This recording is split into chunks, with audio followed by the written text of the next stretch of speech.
So good afternoon, and welcome back to the luncheon session of the Mid-Atlantic People of Color Legal Scholarship Conference, and meeting jointly with the Mountain State Bar Association. It's my pleasure to welcome you back. We have a full program, so I am going to be brief in terms of getting started. I'll MC. We have welcoming remarks from both the law school and the university, and then we will also have a panel. So there's a lot to do. Thanks for staying. And by way of transitioning to our first speaker, I'm going to simply say, in 2008, when I interviewed for this job, I met an engaging room of scholars and professionals in that room. You've already heard me talk about Joyce McConnell if you were here Thursday night, but the other person who has worked with me from that day in 2008 to today, who's mentored and been kind and been funny and been probably my greatest supporter and cheerleader on the faculty, is our Associate Dean for Faculty Development and Research, Dr. Anne-Marie LaFaso.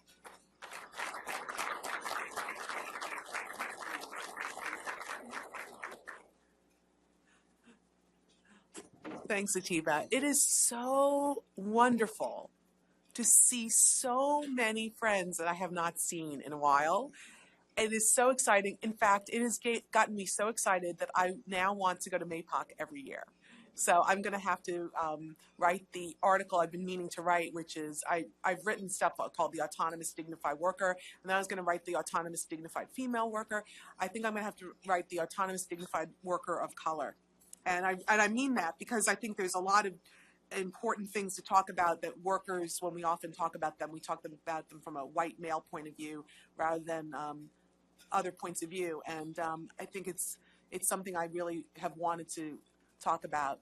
I haven't been here in person for most of this, but I've been watching it on stream.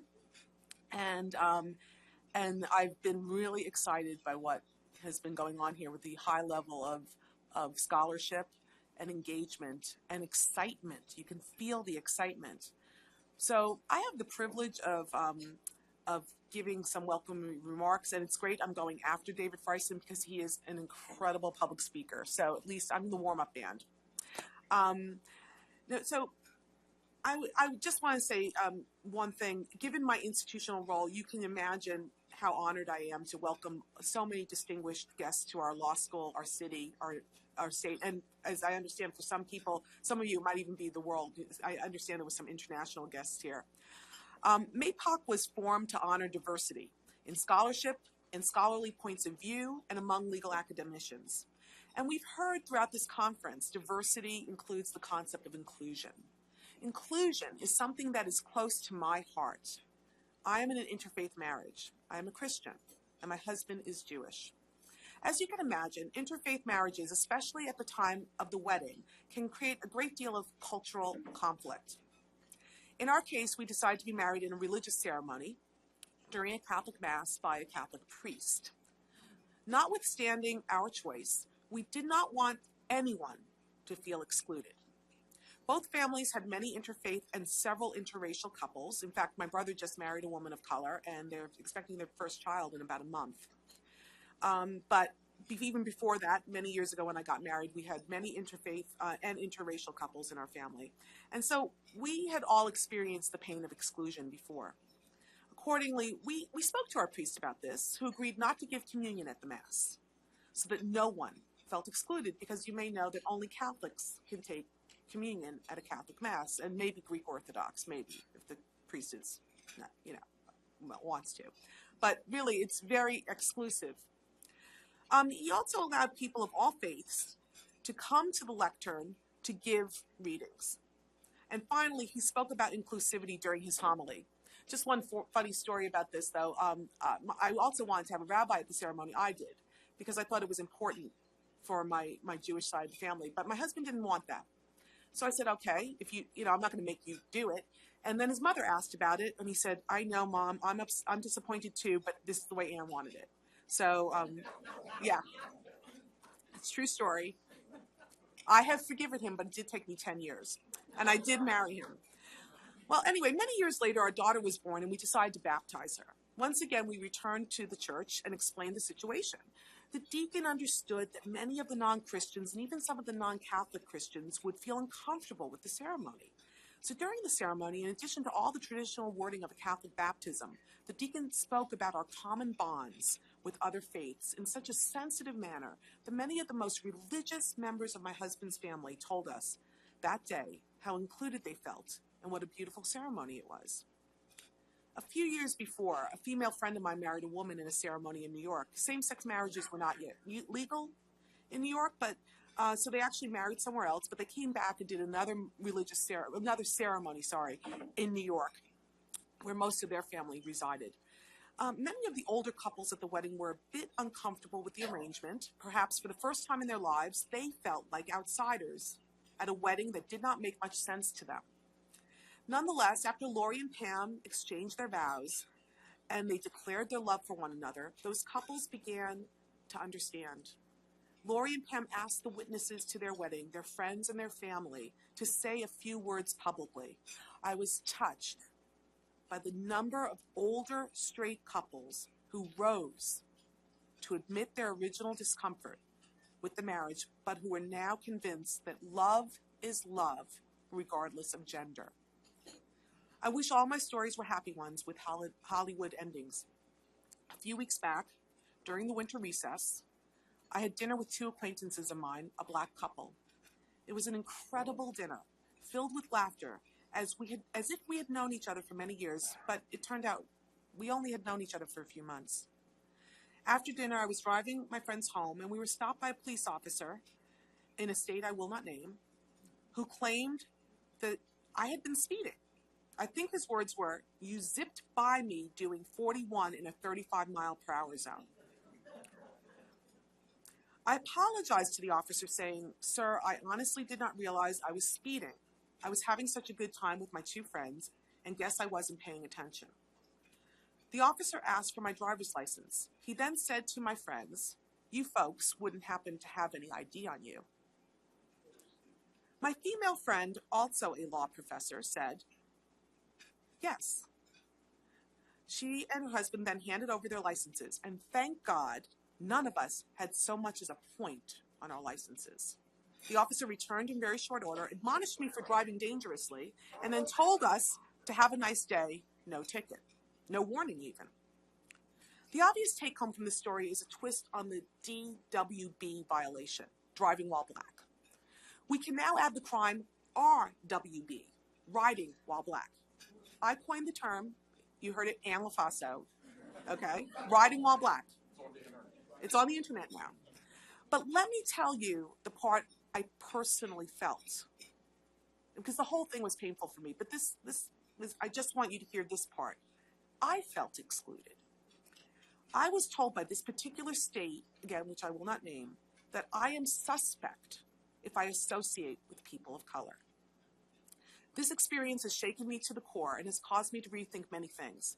But pertinent to this conference, I have just one or two observations. As a threshold matter, MAPOC and conferences like MAPOC are founded in part to give voice, not only to people of color in the academy, but to all people, black, white, purple, or green, who have something to say about the law in a manner that is not the dominant mode of scholarship. Critical race theory is different in at least two ways. First, it employs much broader methods than traditional legal scholarship. Foremost among them is storytelling. Critical race theorists are masters at telling stories that paint a picture for social change that cannot persuasively be stated in a traditional format. The traditional format has been to gather all the case law and relevant statutory and regulatory law and to explain how the law is a seamless web which all makes sense and then, in the end, does justice. That brings me to my second point. Critical race theory, by contrast, shows us that the law does not always make sense, does not always render justice. In challenging traditional legal scholarship, it shows us that the very rules that traditionalists believe to be just merely privilege those who are in power at the expense of those without power. Challenges to embedded ways of thinking always feel like attacks to those in power. Well, they are attacks, but they are attacks on those who want to exclude. rather than to include. This conference, which we at WVU College of Law are honored to sponsor, gives a forum for such voices in a manner that celebrates diversity of personhood, diversity of methodology, and diversity of expression. I, in my personal capacity, my professional capacity as a colleague, and in my institutional capacity as the Associate Dean for Faculty Research and Development, are very proud of our Dean for hosting this, Dean Bowman, our junior faculty, especially Will Ree and Atiba Ellis in particular, for doing so much. Ben Hogan and our law review with 11 confirmed articles for all the work they have done and will be doing. And all of the participants from all over the world. And the Mountain State Bar, I didn't realize the Mountain State Bar was, forgive me. Let's also give a round of applause to the Mountain State Bar for being here and joining us and participating in this. Thank you, and welcome to the third and final day or afternoon of this very important conference.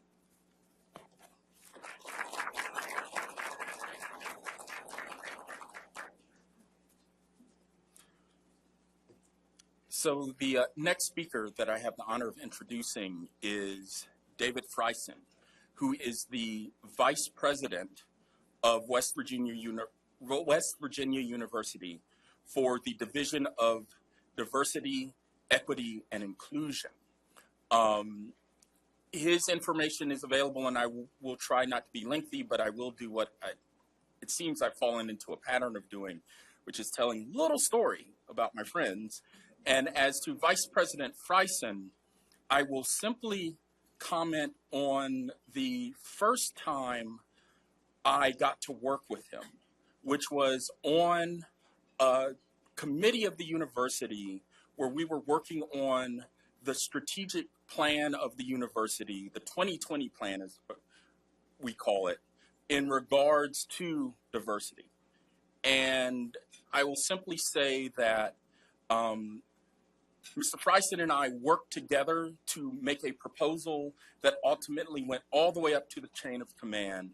And then the then president of the university basically said, well, you came up with this, Mr. Friesen, now you get to implement it.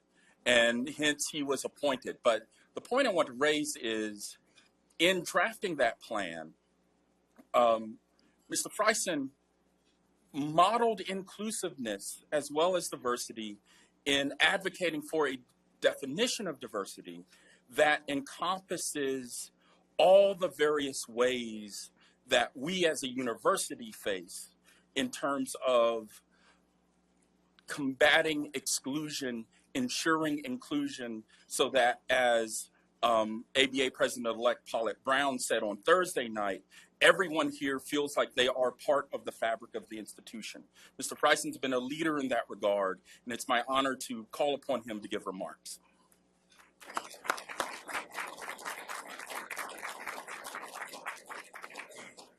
Good afternoon, everyone. I say good afternoon, everyone. I just want to tell Professor Ellis, you hugged Ann, but you just kind of shook my hand. But I'm not keeping track of all of that. I'll get you on the back. All right. You know, it's interesting because I'm really passionate about where we are as a university and as a state, and I'm passionate about our challenges as well as what I believe are some of the solutions. And so I've actually been asked today to come and introduce the Mountain State Bar, but also to just give a quick overview of some of the things that we're trying to do at West Virginia University.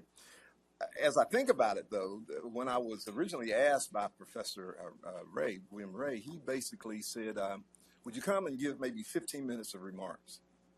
And again, I'm more than happy to do that, very passionate. Then yesterday I ran into Atiba Ellis, and he said, well, you're coming to do 10 minutes, right? And then last night at the chamber meeting, the dean came up to me and said, you're going to talk 5 minutes, right? So I've kind of decided not to talk to anybody else because I'm going to owe y'all minutes, you know, before.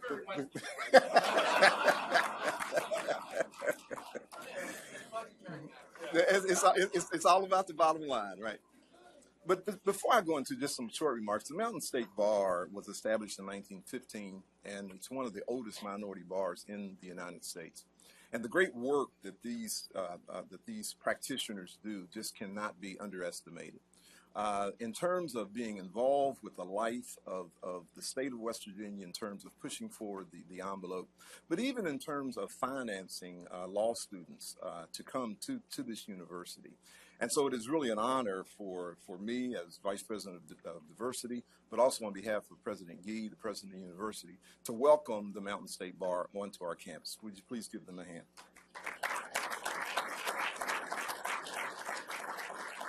And so I would like to introduce them individually, if I may. First of all, we have President Dwight Staples. We can recognize you. Now, I promise not to have a story about everyone else, because that would take up my 10 minutes, 15 minutes, 5 minutes, whatever I have. But I haven't been real active in the Mountain State Bar. I kind of have a dual career. I've been away from the state and whatnot. But it dawned on me that I hadn't paid any dues. So before I took my podium today, I handed him a check for this year's dues and next year's dues, because I was told I might get called out so I consider next year's due C. All right, and then we also have Vice President Ron Tucker with us, please.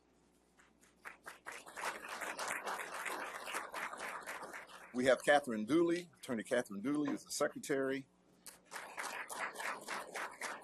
Have my classmate James Butch Boggs. I can say Butch, right? We have Cynthia Marbury King, Thomas Rod. Thank you, sir. Professor Patricia Gunn, Professor Gregory Hinton, who was also a mentor for me when I was in law school. We have Michael Carey, who's also, Mr. Carey is a fairly recent graduate. He's also the member of the WVU National Diversity Committee. We thank you for your efforts. We have Justice Larry Starcher. We have Attorney Gail Henderson Staples. We have Alambumi Frazier, Wilbert Payne, Professor Bob Bastris, I got to say Brother Marion Ray. Is Marion still here? All right.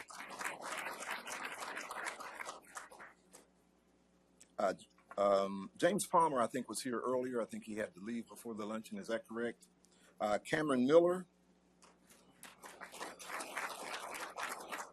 And in addition to the members, and I hope I haven't overlooked anyone, but in addition to the members, we have the Brown W. Payne Fellow, who is Camille Gray Warts. Are you here?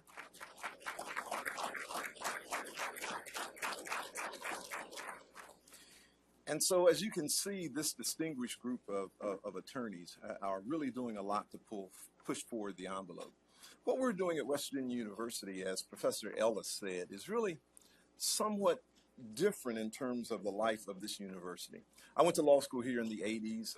I'm a graduate of West Virginia State College, now university, a historical black institution.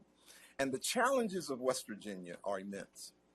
But I also believe the opportunities of West Virginia are immense. And when I say the challenges are immense, is that I actually have two big, hairy, audacious goals. And one big goal is to change the perception of West Virginia and West Virginia University and the way that we're looked upon in the world. All of you have probably heard the West Virginia jokes and the perception that there is no diversity here. And that belies the rich history that we have as a state. Many people don't understand that in the formulations of this state, the reason the state became a state was the opposition to succeed from the Union. And so the very foundation of West Virginia is one that is encompassed with the freedom movement. When you look at the early days of the freedom movement, before there was the Niagara movement, there was the Charlestown movement. And so W.B. Du Bois and J.R. Clifford and others came to meet in honor of Brown in terms of what that meant to be free in terms of pushing forward. But people don't normally think about West Virginia in that context. When you think about higher education, many people don't link the fact that Booker T. Washington grew up in Malden, West Virginia. When you think about Black History Month, the great time that we have put together in terms of honoring the legacy of being an African American, a lot of people don't realize that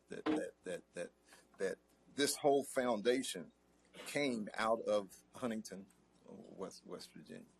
Carter G. Woodson, who put that together. Actually, family moved from Huntington to come to West Virginia, so he and his brothers could attend a high school that we have here. But even in more modern sense, the kind of way that we deal with it. For instance, in 1954, after the Brown versus Board of Education was decided, West Virginia immediately integrated its schools, and that's a great thing.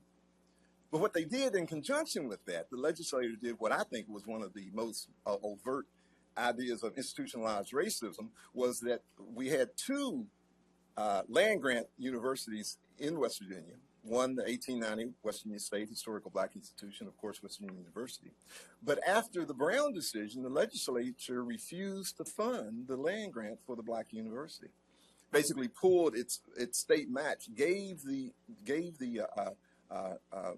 monies to West Virginia University.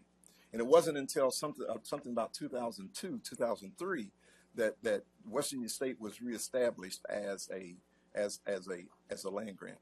I say that because that's part of the challenge, because who we are has been vested in this unique blend of pushing forward and pushing back.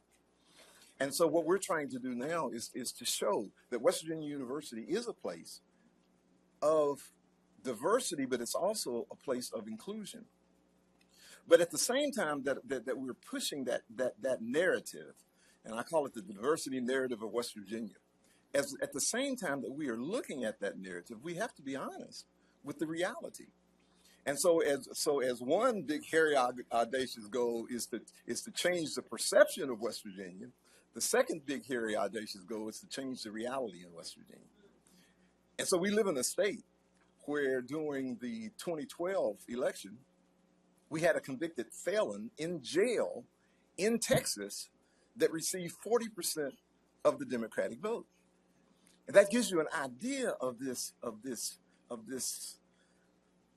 almost kind of unique blend of challenge and opportunity.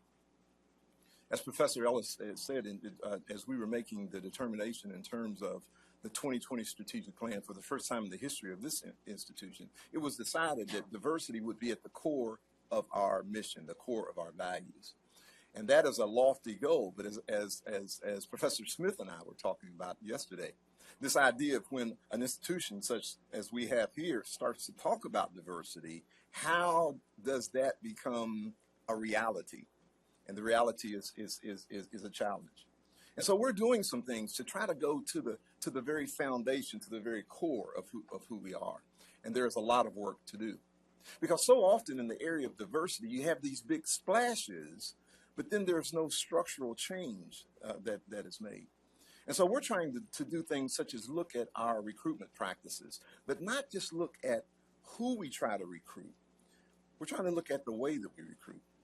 So we have done a campus-wide survey. We're actually we're using some of the colleges to change the search procedures in terms of how we go about getting qualified candidates.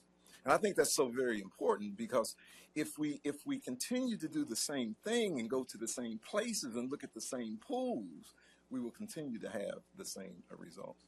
One of the things that this university has done over the years has been a compliance-based outreach. And one of the challenges that we had was, if we designed a new diversity office, would we do diversity and leave the compliance somewhere else? And we fought very hard, I fought very hard, that in order to do diversity in terms of the initiatives, we need to also have the teeth of compliance. And so we have done that.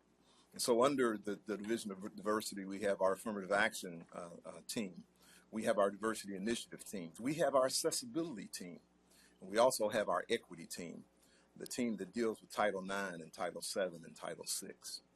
And so I really believe that in a structural way, we're moving forward in ways that we have never done before. But everyone that I talk to, I want to enlist them. And so we need your help. As you go back to your places in your institutions, help us change the narrative in terms of students, in terms of perceptions, in terms of who we are, in terms of the things that we're trying to do, because we can't do it alone. We need everyone to be able to understand that, yes, there are challenges, but there are challenges everywhere. But at West Virginia, it has been made this idea that we're going to turn the tables and move in ways that we have never moved before. I often say when I'm talking to people about the 1860 land grant, and those, you're all scholars, and you know the 1860 land grants by Lincoln during the midst of the Civil War, we had the foresight in terms of returning this idea of education. But if you read the first Morrill Act, it was for the education of the industrial classes. And that really didn't include people of color. And so in 1890, when there was this second Morrill Act, states had a chance to choose. Either they would integrate their colleges, or they would supply a separate land grant. In West Virginia, we decided, that's when we started West Virginia State University. And I told you the history of removing and then giving back the land grant status. But so I often tell people that what I'm trying to do here, what we're trying to do collectively here, is to bring people such as yourself onto our campus, so that our campus can have an opportunity of the benefit of your research, the benefit of your scholarship. But we also have this idea of how do we move this idea of the perception of West Virginia forward. So I like to often say that we're an 1860 land grant.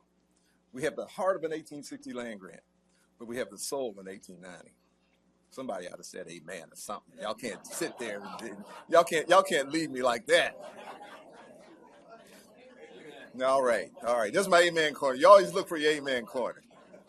Because one of the things that we're trying to do is not just be in Morgantown, because the demographics of West Virginia is that in West Virginia we have about 3.5% African Americans, and that is the number that is normally used. But it's a number without significance unless you really drill down. So if you go to the Charleston, West Virginia area, it's about 13% African American, which is the national average. If you go to Cabell County, it's about 10%. You go to Beckley, it's about that. If you go to McDowell County in the southern coal fields, at one time it was 30% African Americans. But no one ever talks about that history in terms of the out-migration of African Americans.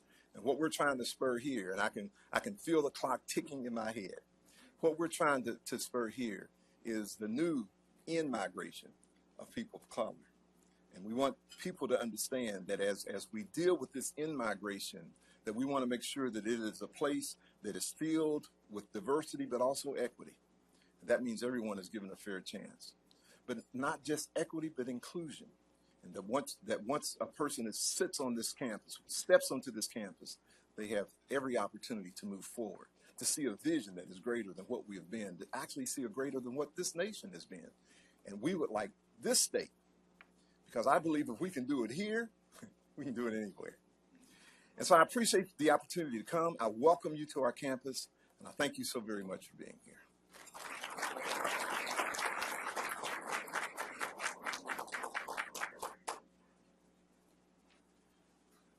We're going to suspend for just a moment, and this time I mean just a moment, to allow our panel to come up, because we're now going to move to the scholarly phase of our lunch.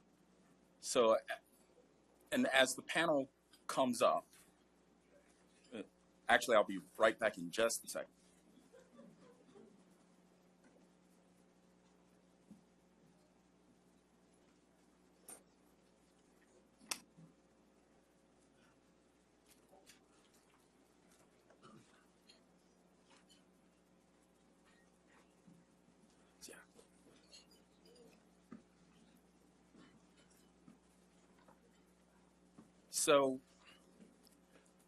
So this panel is paying attention to the crisis regarding families in the United States, particularly families of color. And we had invited 3 panelists initially due to certain challenges. Some of our panelists couldn't make it. And sadly, one of our panelists, Professor Starla Williams, passed away. And so to ensure that her scholarly voice is included, I'm asking Professor Smith to start our panel off by reading an excerpt from her work. And then we will immediately transition to our panelists who are present, and they will share with us. And depending on time, we may have some Q&A, but I make no promises on that. So, Professor Smith. Good afternoon, you all. Hope everyone had a pleasant lunch and enjoyed our speakers. Very informative, entertaining, inspiring. And unfortunately, this part of the program is a little more somber, but at the same time, hopefully it is also inspirational.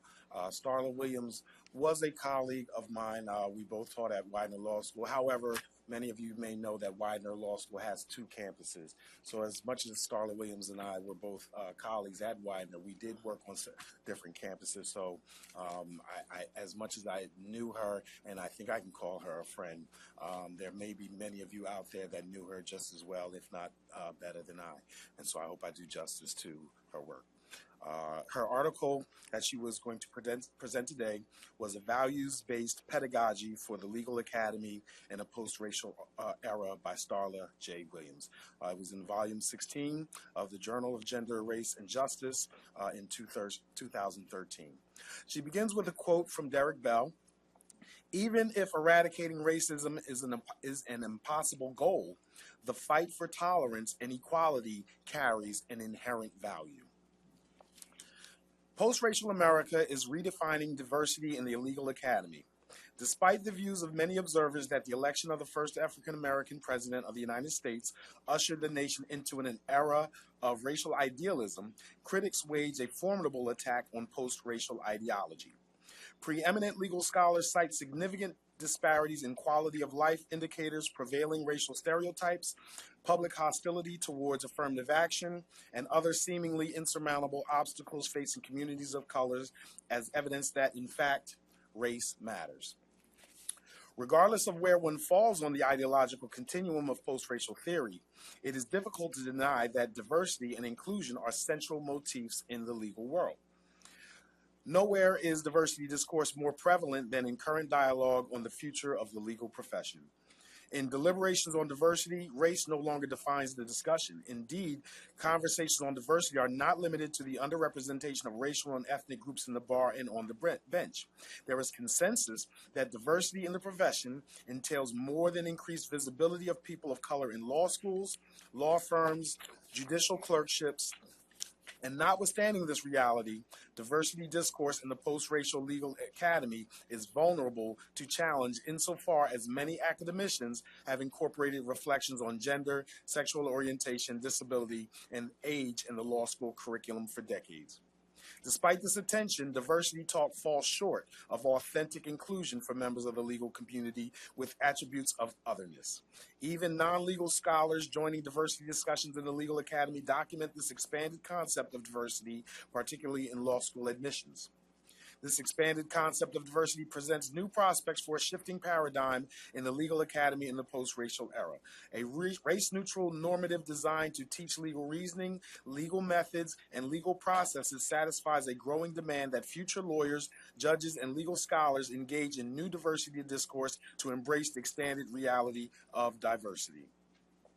Post-racialism strikes a chord among scholar activists who devote their academic endeavors to articulating and implementing innovative pedagogical approaches that inspire dynamic diversity discourse. This familiarity resonates among legal educators presenting issues of difference in the classroom and among those advancing color blindness to rebuff the significance of race, color, or ethnicity. Neither of these measures, underscoring or denying differences in the human condition, captures the spirit of normative educational designs compatible with a post-racial era. The imperative of authentic post-racialism compels the use of new paradigms, such as the values-based pedagogy, to redirect the profession to race-neutral concepts, conversations, and constructs concerning diversity beyond iterations of race. Post-racialism is neither racist nor colorblind. Likewise, diversity bears no color.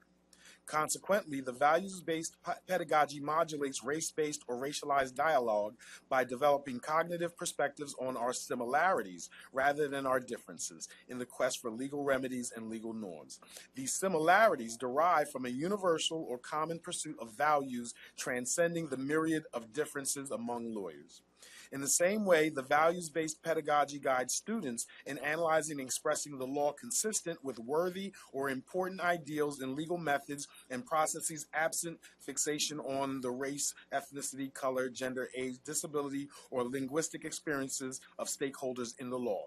Although a values-based pedagogy is a cognitive approach well suited for teaching legal analysis and reasoning, it also holds promise for application in doctrinal courses.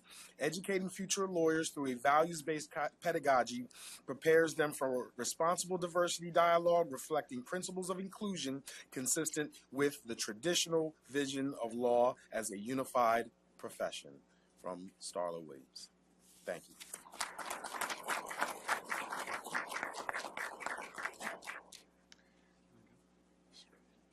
Good afternoon. My name is Anita Ortiz Maddali. I'm an associate professor at Northern Illinois College of Law. Today's panel was really Starla Williams' vision. The title of it was A Majority-Minority Nation, Implications for Family Autonomy in Communities of Color. Starla contacted me in the fall and asked me to speak about the implications on immigrant families of color based on an article that I had written, which was published in the Indiana Law Journal last spring. And so, unfortunately, I don't think that my individual talk will do justice to her vision, but hopefully it'll be a small contribution to what she had in mind for this panel. So the article that I wrote addressed the situation involving undocumented parents, mostly Latino parents, whose parental rights have been terminated. I became interested in the topic while I was working as an attorney with the Mexican American Legal Defense and Educational Fund. And I drafted an amicus brief in a case involving an undocumented Guatemalan mother who had been living in Missouri. This mother was working at a poultry processing plant in Missouri, and in 2007, ICE raided the plant and rounded up a number of workers who were working without authorization. She was convicted of aggravated identity theft, basically working without authorization, and because of the way the law was interpreted at the time, she was required to serve a mandatory 2-year sentence. She had a 6-month-old child who was left in the care of relatives.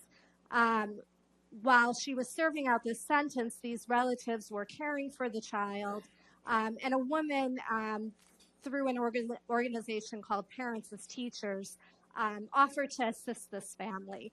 And one of the things that she suggested was that a local couple help take care of the child, since the relatives had children of their own, and they were also working long hours. So this couple took care of the baby, but then found another couple living nearby who was interested in adopting a Latino child. And so the child was passed on to this couple, and 2 days later, they moved to terminate the mother's parental rights and adopt the young son. The termination went through, the adoption was approved, and the juvenile court, in a very lengthy and biased opinion, wrote her lifestyle, that of smuggling herself into the country illegally and committing crimes in this country, is not a lifestyle that can provide stability for a child, A child cannot be educated in this way, always in hiding or on the run. So in my article, I focus on a number of decisions in which biases toward undocumented immigrants that relate to their undocumented status, their race, culture, values, language, creep into decisions about parental fitness and about what is in the best interest of the child. And so the second part of my article examines these decisions. But for today's purposes, I'd actually like to focus on the first part of my article, which I think is relevant for the purposes of this conference.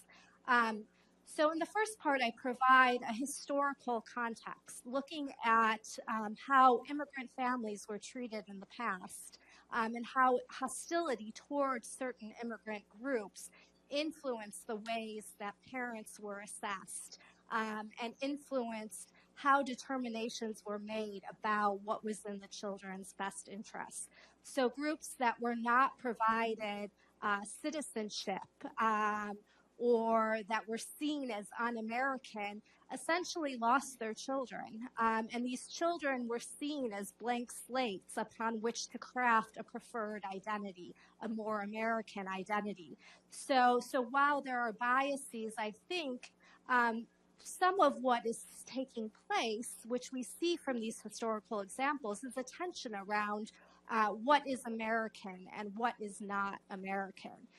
So the first example is the large influx of immigrants in the late 1800s from Italy, Ireland.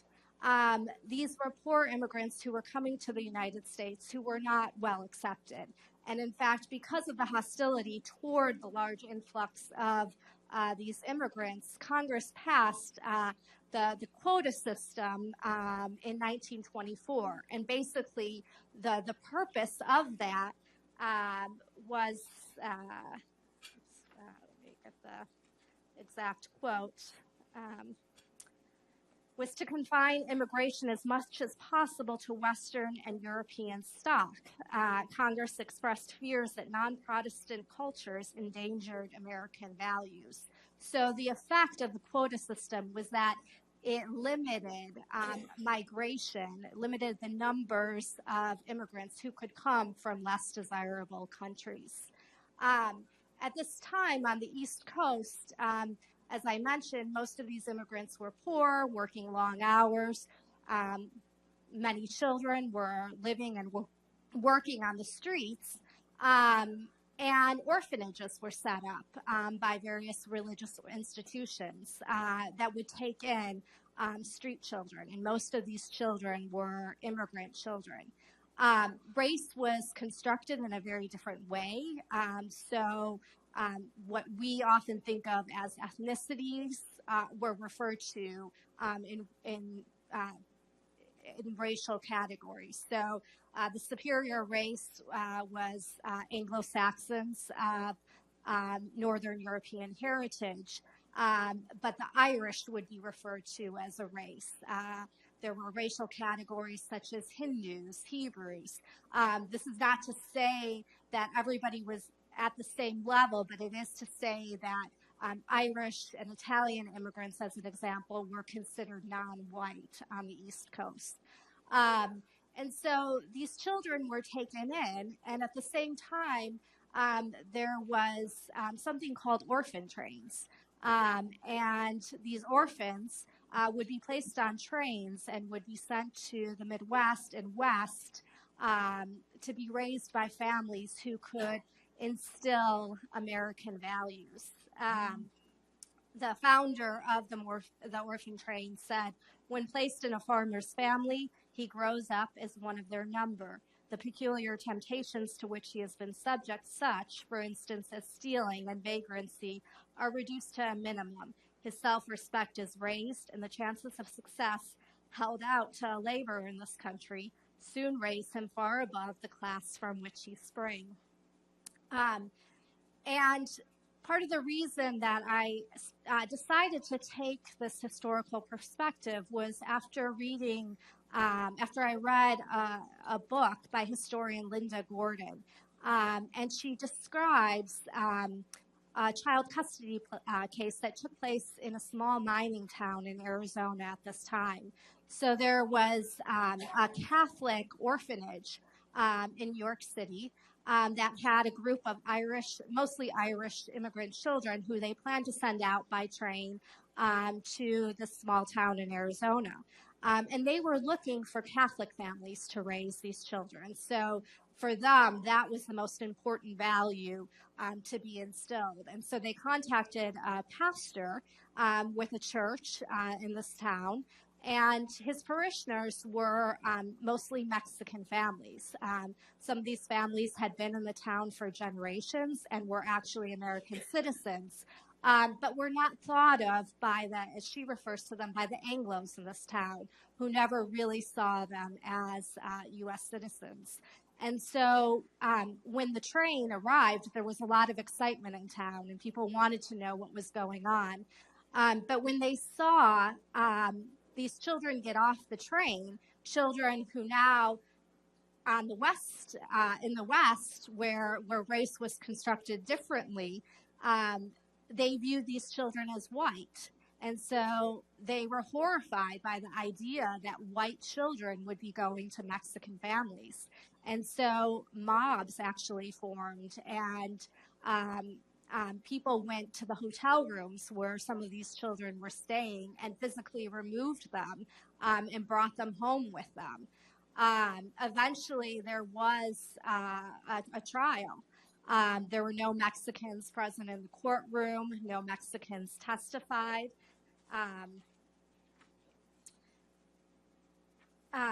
The white witnesses focused their testimony on disparaging the Mexican standard of living and morality. According to Anglos, being Mexican meant being poor, ignorant, degraded. One Anglo woman testified that the orphans were ill when she first saw them, and she then described how they were throwing up chili and beans and tortillas and watermelon and Mexican beans, and that some of them had a very strong odor of whiskey and beer. Unsurprisingly, the court held that the adoption by Anglo families would be in the best interest of the children. The opinion did not describe the vigilantism that resulted in the children being kidnapped. Instead, it described the mob as committee meetings and the kidnapping as volunteer actions. And it was written in the opinion that the events were a conflict between Americans and half-breed Mexican Indians.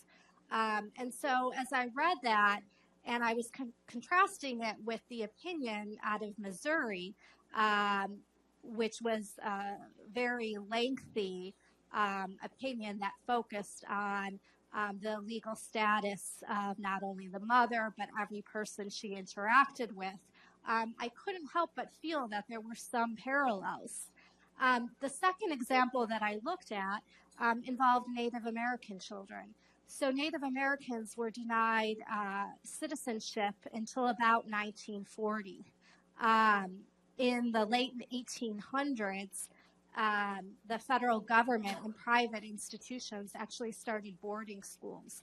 And Native American children were taken away from their homes to be educated in these boarding schools.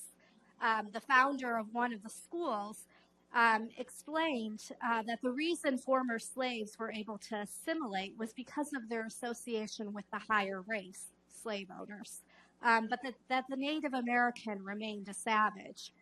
He stated, quote, "The schools did not make African American citizens. The schools did not teach them the language, nor make them industrious and self-supporting.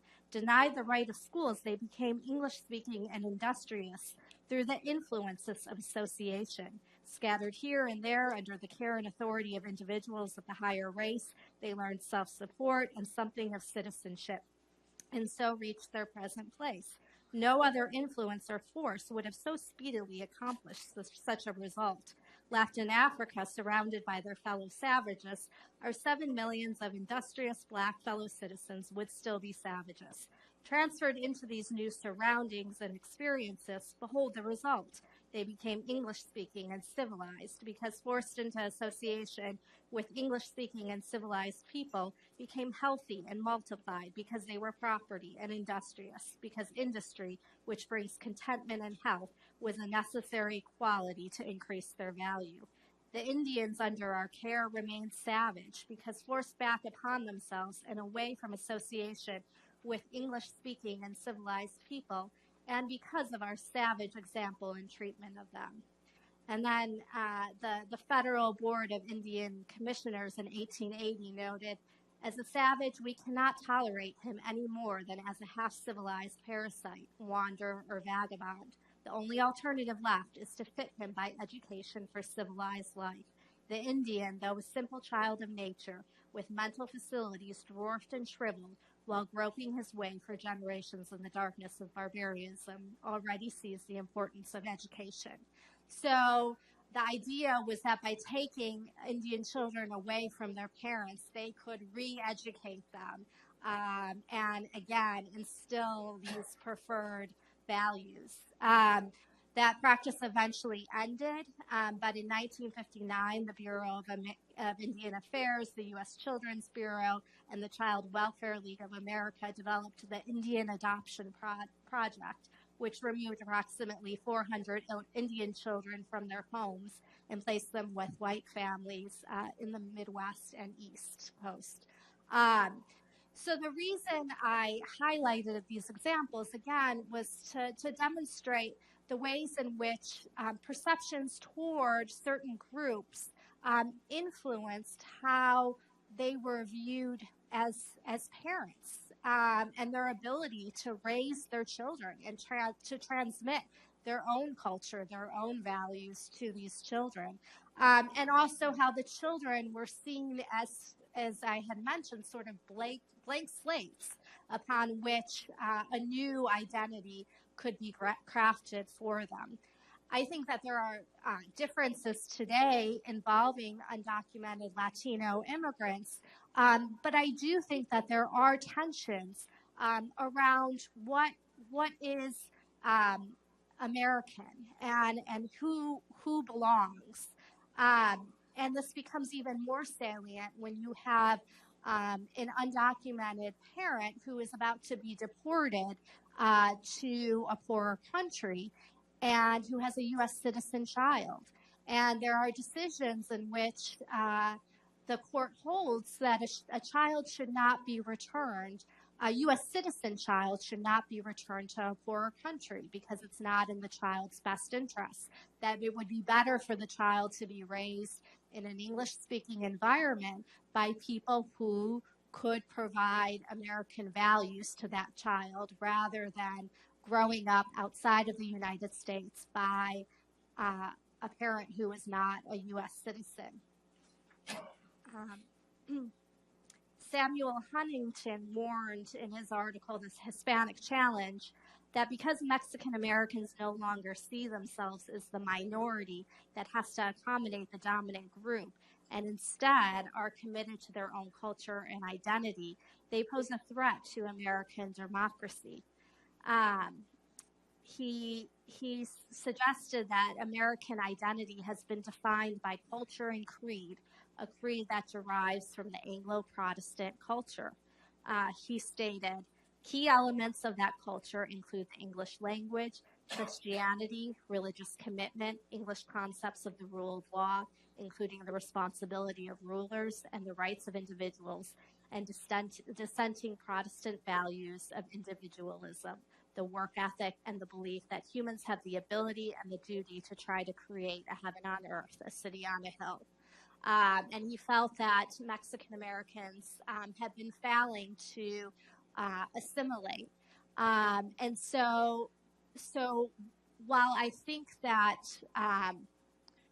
one of the problems is the biases that creep into these assessments, there's also the tension, again, around who belongs. And I think that tension will continue because as long as the boundaries become firmer, it makes it more difficult for immigrants to go through that process of assimilation. And as a result, people are losing their children as a result of these biases and these tensions. So it's not simply a conflict between child welfare services and one family, but it's these larger issues that are actually playing out in these conflicts, and that suggests a much larger problem.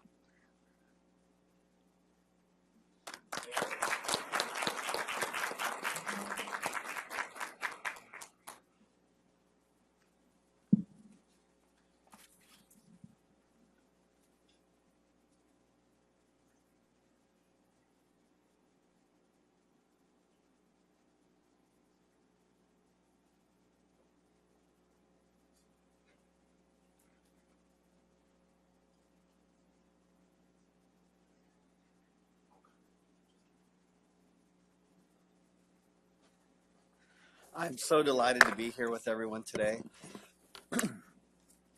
So first of all, I have to express gratitude to the Mid-Atlantic People of Color Conference. My first MAPOC, I was not even a law professor.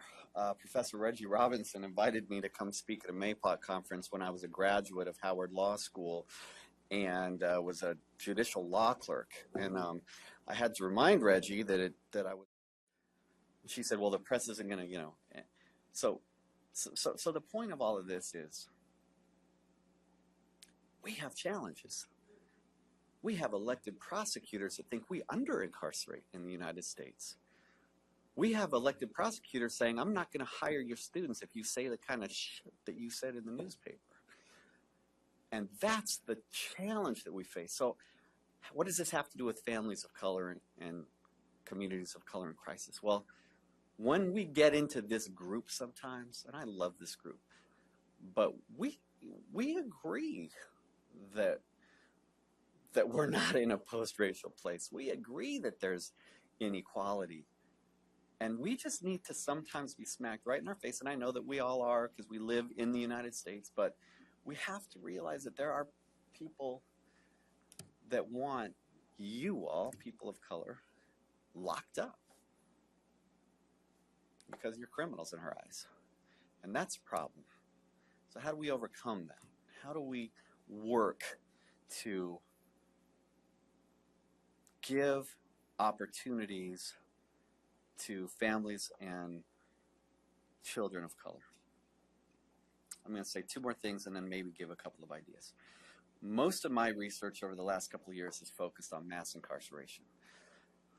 I'm a corporate lawyer, and so my coming to mass incarceration wasn't through the criminal justice side, wasn't through Fourth Amendment or hyper-policing or all of the things that you know, great scholars and hip-hop talk about. It was through the fact that I was startled about 6 or 7 years ago to learn that you could be a private for-profit entity and own a prison and lock up as many people as possible to make as much money as you can and cut services and engage in basically slave labor in your prisons where prisoners aren't paid. I was startled by all of those things, and so I started writing about it, and I learned in that process that mass incarceration devastates communities and families of color.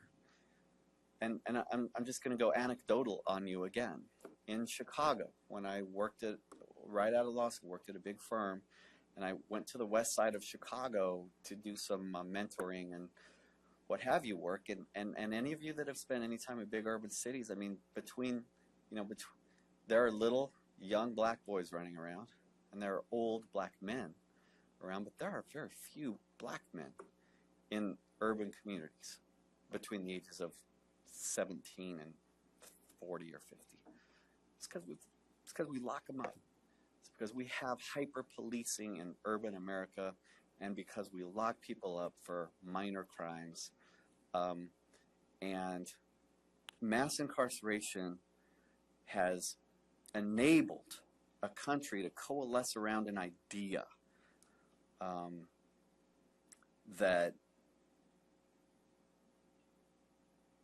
rather than, this goes to Michelle Alexander and the new Jim Crow, rather than naming it, we're just going to call you a criminal and lock you up, rather than saying, let's rid our communities of men of color. So what do we do?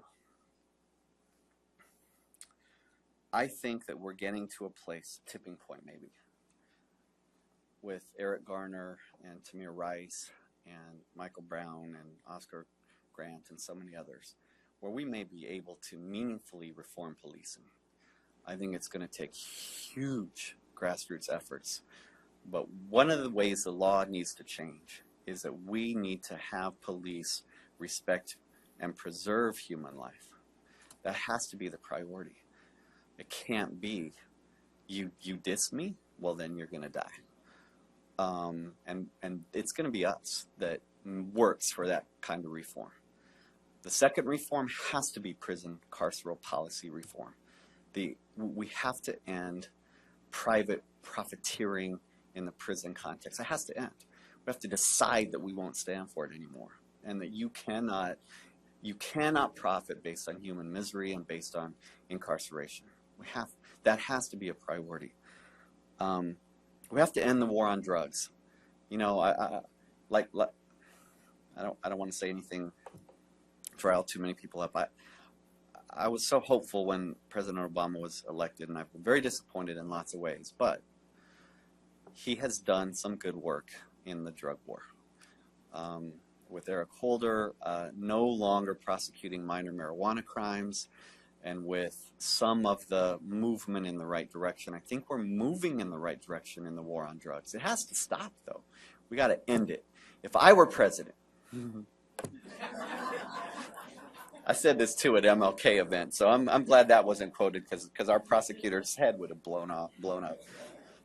If I were president, I would commute every marijuana sentence today, and I would let everyone out that's in on a marijuana charge. I would also commute every sentence for the crack cocaine disparity. Anyone that's still in under the disparity, I would commute those sentences. And then I would work really hard on reforming how we incarcerate based on drug crimes.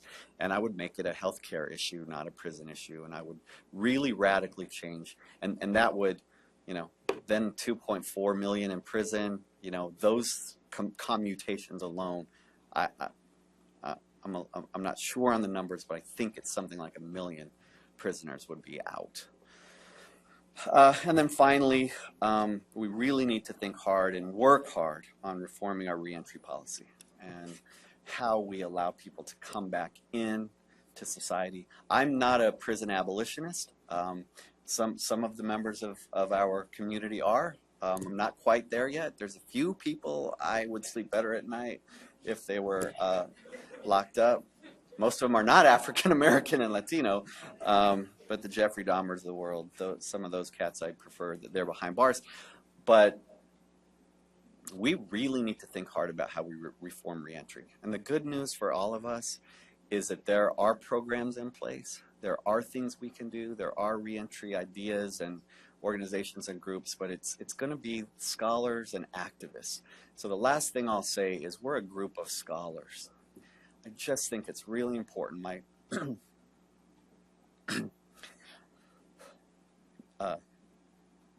good friend Pam Bridgewater passed away recently, and her memorial service is tomorrow. She was a scholar activist. We have to be scholar activists. We can write about it. It's really important that we write about it. We have to be activists. We have to write about it and do it and change it and write laws and, I don't know, picket, be the change. So communities of color, families of color, yes, are in crisis, and I'm hopeful that we can be part of the way that we turn it around. Thank you.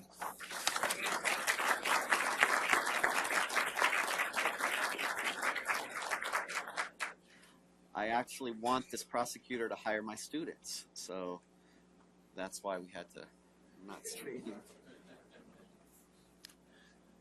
So I said earlier at the end of the last panel that 10 minutes at an academic conference is really on time.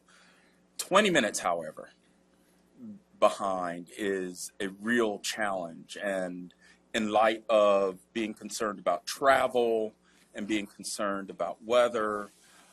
As I said, time remaining, having questions, I don't think that's feasible now. However, I'm sure our panelists will be here for part of the afternoon, and I would encourage you to talk to them.